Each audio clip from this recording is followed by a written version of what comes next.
Okay, good morning ma'am. Ito na yung unit mo. Ayan. So, ganoon pa rin. Second purchase pala to ni ma'am. So, bukas sa lahat. Ito yung una niyang unit.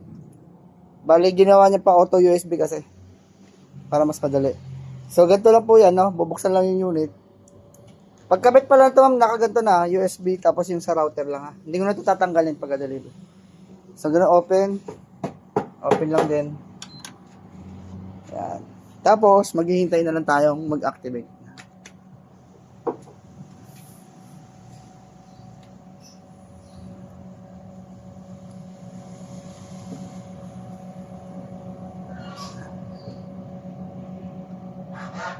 Yan. So, yun, yung una.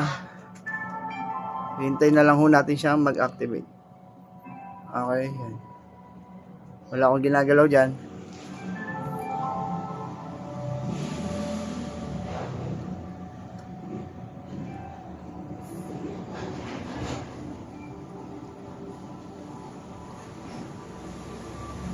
Yan yung nag-activate po yan pag ganyan. Dapat lumalabas po yan. Pag hindi mo lumalabas yan, check nyo tong router. Dapat to umiilaw yan ng blinking yung orange siya. Yun lang naman po.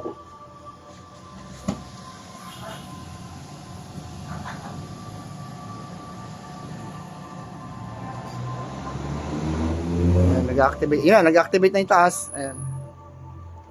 Ayan o. Ganyan siya pag-activate. May gold din na sa taas. Tapos, ayan, may mga number na ulit. Ayan. Ito naman.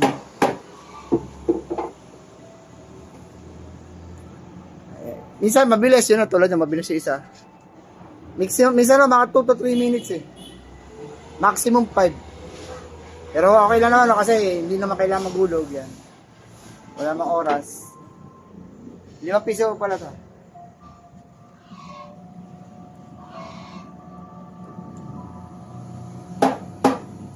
Basta ganun pa rin po, bawal i-activate yung unit ha. Ayan na, nag-activate na. Ganun lang po. Okay po, pwede ko na padala. Kasama na yan. Basta ganito ang setup niya na, nakakabit na sa USB. Yung sa ano niya, dito pa rin ha. Okay ma'am, thank you.